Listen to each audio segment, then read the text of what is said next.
This series continues to impress me episode after episode. The action, the gore, the story, the depth of characters, just absolutely wonderful.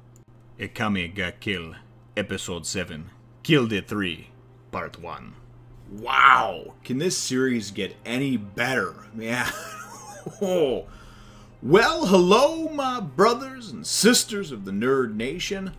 I, as always, am Jim, here to bring you another review on the awesome, gruesome, bloody, good, fun time that is Akame ga Kill.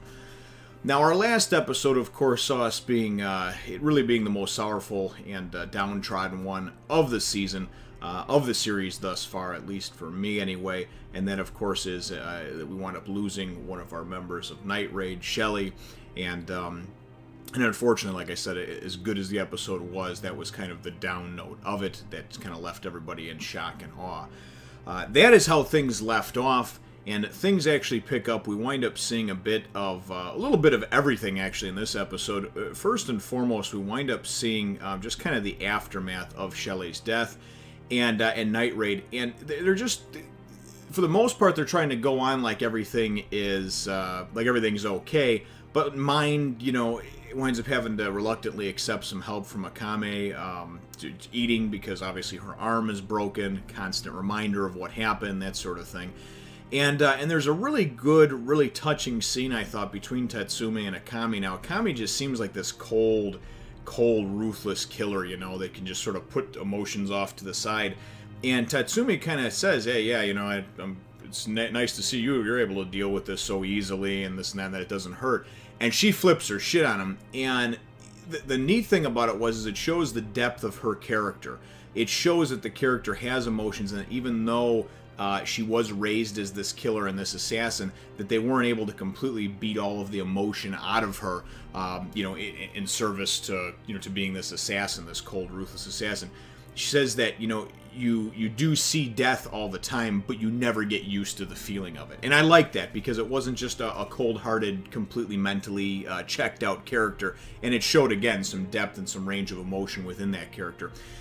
We wound up seeing as well, Esdeath, of course, has reached the capital, and she's sort of being, you know, hailed as this, you know, this wonderful general that she is for defeating the Northerners, is given some gold, which she's going to pass along to her soldiers that are still up there, you know, that having held and they're now secured and are now holding the North. And as she's tasked with going out and taking on Night Raid and everything else, what I thought was kind of funny is the Emperor and the Prime Minister go and say, well, what is it else? What else is it that you want? And she says, well, I want love. I want to be in love, you know. So so the Emperor goes and offers up the Prime Minister and says, well, he'd be okay. And she goes, with his high blood pressure, I don't know if he could handle a night with me. And I thought that was great, you know. like I'm very flattered, but trust me, I would fuck his brains out and that boy would just die right there. So I definitely enjoyed that. But anyway, we find out, too, that she has another side of things as well, and that she's not just this just mindless, brainless character, that for whatever reason or other, she's also seeking love as well, and that's what her heart desires. Now, what winds up happening is she has this task force of these three underlings of hers, I guess, that report to her, that she sends out on the Prime Minister's orders to start taking out various allies and supporters and things like that of the revolutionary, you know, the Revolutionary Army, and then, of course, too, those that have spoken out against the Prime Minister.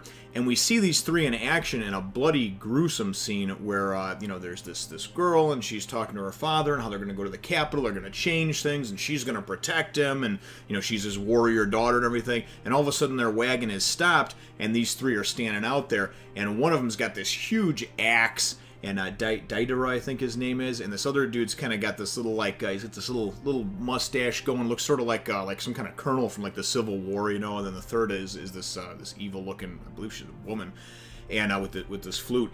Anyway, they wind up just taking everybody out very quickly, and the sickest one of the bunch is actually, I guess, went and skinned the girl alive, the daughter alive, and says that she died of shock before she was even done skinning her. And I was like, wow, that is just freaking gross, man. So just kind of giving you an idea of the sadistic nature of these characters, right? So anyway, nonetheless, Night Raid knows that that this is happening. And the problem with these three attacking these different groups and whatnot and killing them is that they've been leaving these night raid flyers as like evidence at the scene of the crime, because apparently people are that stupid that they believe that night raid is this coordinated assassination killing machine that leaves their calling card and flyers to let everybody know that it was them that did it.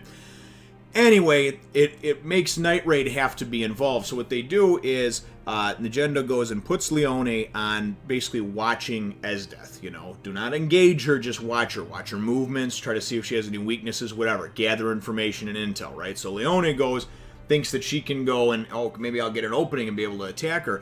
And you see this brief scene with her where she's sitting there and the general is open. He's just sitting there wide open. But Leone, luckily, stops for a second, hesitates, and thinks, this is what she wants me to think. She wants me to think that it's going to be an easy... She's probably trying to draw me in, you know? And sure enough, after Leone leaves, Esdeath could have felt her presence and knew that she was there and was upset she didn't take the bait.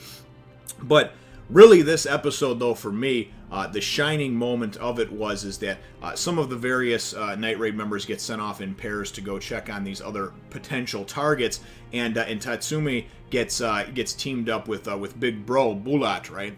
And they wind up going on this giant cruise ship, and you know, because one of the potential targets is on the ship.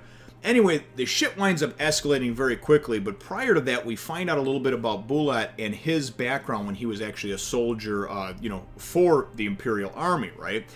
And when he was a soldier, his commanding officer, his general, was basically was thrown in a cage and imprisoned and brought back to the capital because he wouldn't accept a bribe from somebody, a superior, somebody higher up. You know, he just wouldn't. He wouldn't be a turncoat. And ultimately, that's how Bulat got labeled as this, you know, because people were jealous of him or hated him or whatever, and so he was kind of exiled for that same reason. That's one of the reasons that he went up and taking the Incursio and wound up leaving, you know, leaving the capital. So we get that background story of him, but we wind up seeing a little banter between him and Tatsumi on the ship. And as he kind of goes into the ship, Bulat goes into, Tatsumi's kind of hanging out on the deck. What winds up happening is the lipstick comes off the pig pretty quickly. The one who's playing the flute, the one of these three that are there. So that's where these three are. General Esdeath's three, I guess you would call them, you know. And we wind up getting Tatsumi is going to go and come right at the one. He sees the one guy, you know, that's got the double axe, and the guy's throwing his axes, and he actually got a really cool taigu, this double axe thing that he has.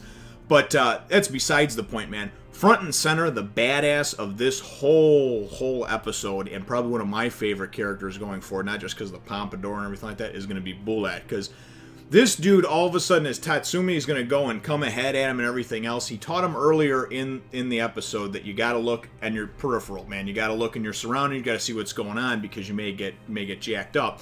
He winds up going and jumping up in the air. He's got his freaking armor. He's got his, you know, got all his shit going, right?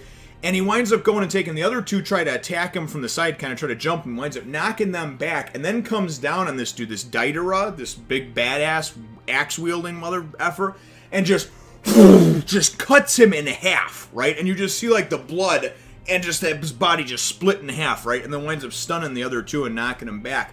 And then the shocker of the chapter, right? Bulat goes and then...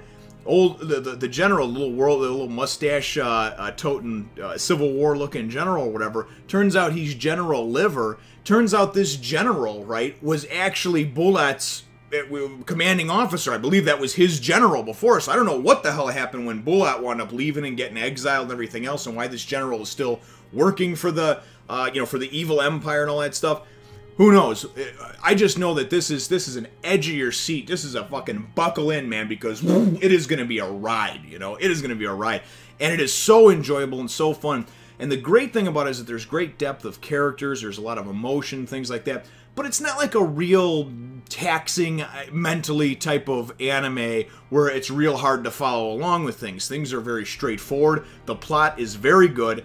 The story is very good. The action, they're always going on to some kind of mission, always trying to further the cause. There's never 2 or 3 episodes, at least so far on the first 7. There's never like a gap where everybody's just kind of relaxing and doing this and setting up for the next part. It's just in your face. And I don't know, for the manga readers, obviously you know because you're ahead, I don't know if it stays like this, pedal to the floor or what, but man, is it entertaining. So That's where the episode winds up ending off, man. And my episode question for you, brothers and sisters, is what are your thoughts, number one, on Bulat, right?